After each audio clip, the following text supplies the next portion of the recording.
이 접점까지 선을 그었을 때 그 반지름과 접선은 항상 수직되는 관계를 만족해요. 굉장히 중요해요. 그래서 문제에서 쓰이든 쓰이지 않든 무조건 표시를 해주고 가야 됩니다. 원 문제를 봤을 때 가장 기본적으로 해야 되는 일이에요. 자, 세 점 A, B, P는 한 직선 위에 있다. 그때 AB와 AC의 길이가 같대요. A, B와 AC의 길이가 같다. 두 개의 길이가 같으니까 얘는 무슨 삼각형? 이등변 삼각형이죠. 그리고 APC의 각은 42도라고 주어져 있어요. 그럴 때 CAB의 크기는 얼마일까? CAB는 여기죠. 그래서 우리가 이 각을 모르니까 이 각을 X라고 둡시다. 도까지 붙여야 되지만 그냥 X라고 두고 시작을 할게요.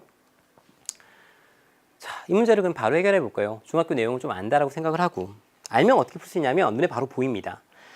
접선이 있고 원이 있을 때 그 접점으로부터 삼각형을 이렇게 그려 나갔을 때 성립하는 공식이 뭐냐면 이때 이 각과 이때 이 각이 서로 같아요. 신기하죠? 그리고 이때 이 각과 어디 각이 같냐면 이때 이 각이 서로 같아요. 이 내용을 알면 이 문제는 그냥 몇 초 안에 풀립니다. 그럼 풀어볼게요. 두 개가 같대 우리가 구하려고 하는데 그럼 어디로 가요? 여기 있는 삼각형으로 가게 되죠. 근데 우리가 여기 있는 각은 이 삼각형의 연장선상에 밖에 있기 때문에 외곽이라고 불러요. 외곽은 서로 다른 두 내각의 이 각이 아닌 반대편에 있는 두 내각의 합입니다. 그래서 우리 동그라미가 어떻게 되냐면 동그라미라는 것은 동그라미 너무 초등적이다. 우리 고등학생 우리 친구들 상대로 동그라미라고 쌤 하지 않을까요? 이거 X라고 했으니까 저거 Y라고 합시다. 처음에는 그냥 동그라미라고 해서 풀었는데 생각해보니까 너무 유치한 것 같아서 Y라고 할게요. 자, 그럼 Y는 어떻게 되냐면 자, 두 내각의 합이니까 외곽이니까 X 플러스 42예요. 도지만 도를 생략하도록 할게요. 그냥 숫자만 가져올게요. 자, 그럴 때 우리가 지금 주어져 있는 게 이등변 삼각형이니까 실제로 세 각을 모두 더하면 180도가 되겠죠. 그리고 이등변 삼각형이니까 밑변에 두 개 있는 각은 같으니까 이것도 역시 Y가 될 거예요. 됐습니까? 자, 그래서 어떻게 돼요? X 플러스 Y 두 개 더하니까 여기에 2 곱하면 되겠죠. 2 곱하기 X 플러스 42를 한 것이 얼마? 삼각형 세 내각의 합이니까 180도가 되면 될 거예요. 됐죠? 이제 방정식 풀면 돼요. 전개를 해주면 x, 2x니까 3x 플러스 84는 180이 돼요. 자, 3x는 84 옆으로 넘겨보면 어떻게 돼요? 96이죠. 맞죠? 이런 실수하면 안 돼요. 자, 3 나눠주면 x의 값이 얼마? 32가 나와요. 그래서 우리가 찾고자 하는 x는 몇 도? 32도가 정답이 되게 되는 거죠. 이렇게만 풀면 우리 제자들 지금 막 입이 막 한참 튀어나와 있는 제자들 있을 거야. 선생님 이 공식 몰라서 문제 시작도 못했는데 저렇게 풀면 어떡해요? 알려줄게요. 지금부터 들어갑니다. 자, 저걸 알고 있는 우리 제자들은 그냥 넘겨도 돼요. 자, 모르는 제자들만 보면 됩니다. 친절하죠, 엄청. 이게 EBS입니다. EBS예요. 자, 접선이 있어요. 자기 원이 있습니다. 들어갑니다. 여기 접점이죠, 맞죠? 얘가 C예요. 자, 그럴 때 똑같이 그려보는 겁니다. 어떻게 되어 있냐면 B가 여기 있고 여기에 A가 있어요.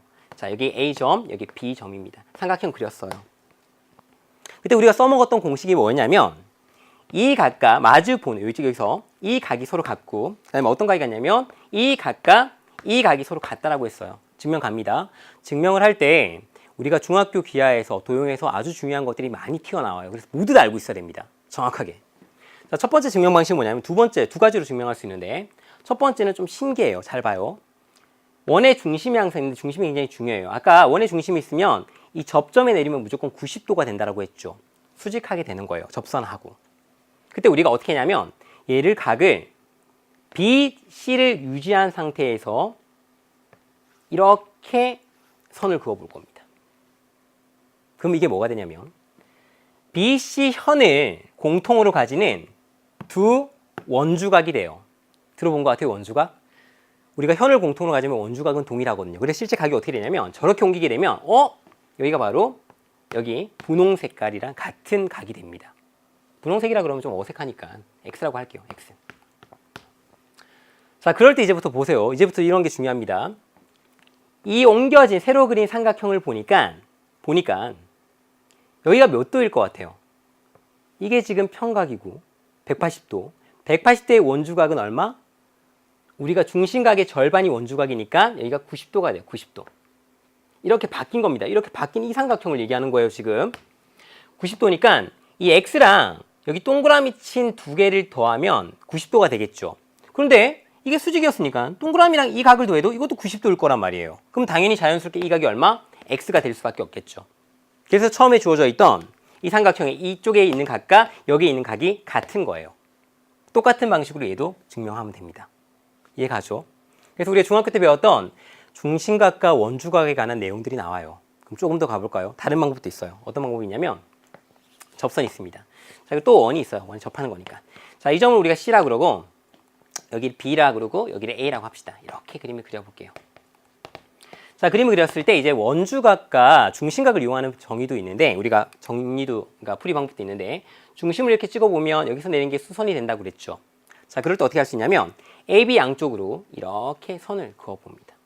B만 일단 먼저 그어볼게요. 하나의 각만 구하면 되니까. 그럼 우리는 이 각이라는 것이 X였는데 자, 이 호를 중심으로 중심에서 이루는 각은 중심각, 그 다음에 여기에 원주에 있는 점에 이루는 각은 원주각이라 불러요. 그럼 이게 몇 배가 되냐면 정확하게 2배가 돼요. 솔직히 많이 잊어버려도 이런 게 있었다는 거 기억나죠? 기억날 겁니다. 자, 그러면 원의 중심으로부터 삼각형을 그리면 뭐가 되냐면 항상 이등변 삼각형이 만들어져요. 왜요? 반지름이잖아. 반지름. 원의 정말 핵심은 중심과 반지름이에요. 그래서 얘는 이등변 삼각형이 되어서 그럼 여기 나머지 두 개의 각이 180에다 2x를 빼겠네? 그런데 반씩 나눠 가져야 되니까 이만큼의 각이 정확하게 얼마가 되냐면 90-x가 돼요. 그렇죠. 그런데 어디가 수직이냐면 아까 중심에서 수선에 여기 접선에 내린 게 이게 수직이니까 어라? 이게 90도였는데 이게 90-x야? 그럼 여기 짜투리 부분이 얼마? x가 돼야 되겠네. 그래서 이게 같아지는 거예요. 이렇게 증명을 했어요. 자, 예를 보다 보면 우리가 원의 접선에서의 관계들을 모두 알 수 있는 정리예요. 꼭 기억을 해야 됩니다. 기억하고 있으세요? 고등학교 수능장 갈 때까지도 쓰입니다. 됐죠? 자, 그리고 또 한 가지 더 있는데 뭘 알면 좋냐면 삼각형인데 이건 설마 뭐 잘 모르는 제자들이 있을까 봐 그냥 해주는 거예요. 자, 삼각형에서 이렇게 쭉 연장선을 그릴 수 있어요. 이렇게 ABC라는 삼각형이 있을 때 연장선을 그려봅니다. C에서. 물론 A에서도 그릴 수 있어요. 그럴 땐 우리가 보통 여기를 내각이라 그러고 여기를 뭐라고 하냐면 외각이라는데 외각은 그래서 두 개가 나오죠. 여기와 여기 두 개가 있어요. 이건 외각 아닙니다. 이 두 개가 외각이라 부르는 거예요. 각 C의 외각입니다.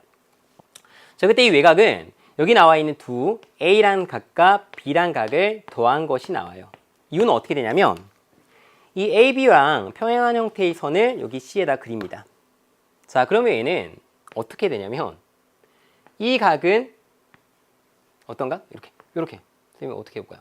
이렇게 하면 이걸 뭐라 그래요? 억각이라 그러죠. 억각. 그래서 이만큼이 A가 되고 그 다음에 여기에 있는 이 각은 같은 평행한 선에서 같은 위치에 있다고 동의각이라고 해서 여기가 B가 되죠. 그래서 실제로 외각의 합이 서로 다른 편에 있는 두 내각의 합과 같다라는 걸 이용해서 문제를 풀 수 있어요. 이것도 가장 기본적인 것들인데 문제에서 너무 자주 나오니까 꼭 기억을 하고 있어야 됩니다. 됐죠?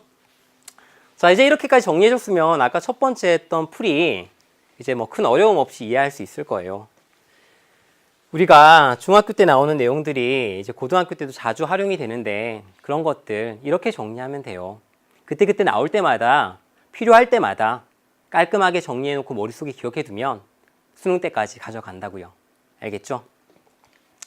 자, 15번 갑시다. 15번.